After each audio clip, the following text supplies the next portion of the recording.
The galaxy pleaded for mercy, Earth beasts responded. HFY Hub score 8.75 out of 10. Okay, look, I almost knocked my coffee mug off the desk when the humans showed up in this one. Legit, I had to grab it midair. So here's the deal with this story. You've got the Galactic Council right. They are the ultimate definition of this meeting could have been an email. They are so peaceful and evolved that when giant space monsters, the Void Devourers, show up to eat reality, they just sit there wringing their hands. It reminds me of my boss when the server goes down, just panic and zero action. Then they call Earth, and oh man, the vibe shift is instant. It's like when you finally call the plumber after trying to fix the sink with duct tape for a week. Admiral Chen walks in, sees these terrifying cosmic horrors and basically says, "Hold my beer." The hook here isn't just that humans are strong, it's that we are scary. We don't just fight, we weaponize fear, we board the monsters. Who does that? I gotta mention the ending because it hit me right in the chest. It reminded me of this feral calico cat I used to feed in my parking garage. It took weeks of just sitting there, freezing my butt off, letting it know I wasn't a threat before it would eat. Patience is great, trust is great, but sometimes you have to be the thing that bumps back in the dark. The consciousness bomb at the end, absolute tears. If you like stories where humanity saves the day by being the glorious, stubborn maniacs we are, you need to watch this. Ideally, not while holding a full cup of coffee. 1. Accessibility barrier, 9 out of 10.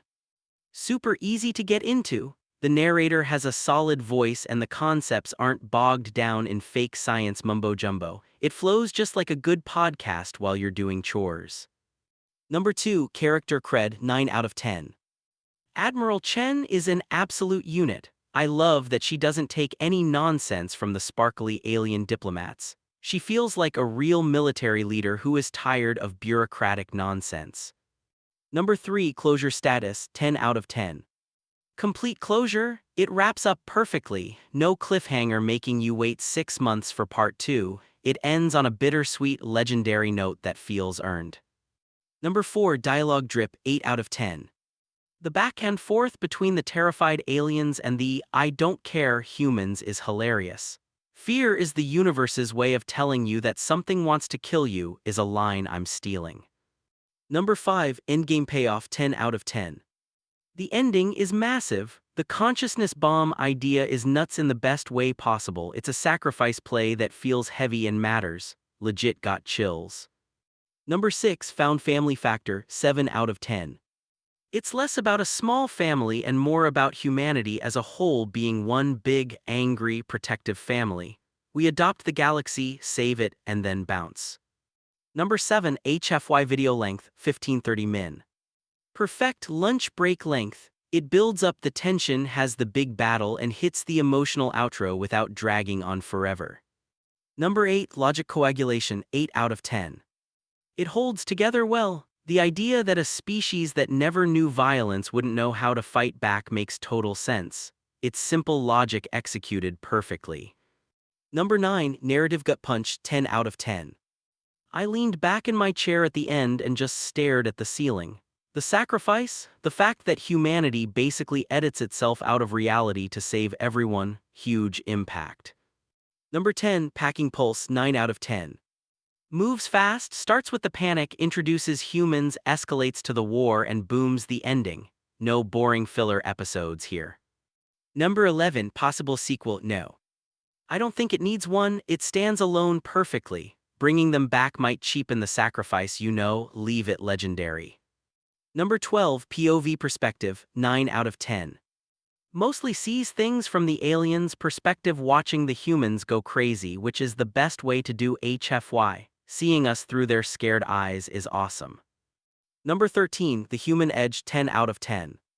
This is the definition of the human edge. Our superpower is that we are stubborn, creative, and willing to get our hands dirty when the universe gets scary. Number 14. The onion factor tearjerker score, 9 out of 10. Yeah, I teared up. The final message from Earth, "Thank you, but we're fine on our own." That hits hard after they saved everyone. Number 15. Thematic resonance, 10 out of 10.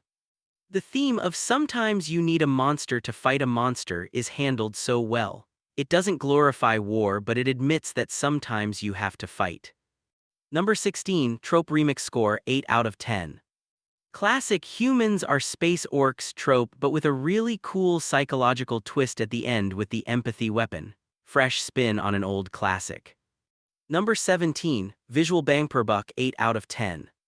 The descriptions of the Void Devourers and the twisted human ships are gnarly. I could totally see this as an anime or a movie. Number 18, Wholesomeness Out of Cozy rating 4 out of 10. Not cozy, it's gritty and desperate, but the motive, saving the innocent, is pure wholesome energy wrapped in barbed wire. Number 19, World Building Vibe Check 9 out of 10. The contrast between the shiny, perfect council worlds and the gritty, weaponized Earth is top tier. You immediately get the setting. Number 20, Xenobiology Integration 8 out of 10. The aliens being gas clouds and crystals is cool. It makes them feel truly different from us, which explains why they couldn't fight the monsters.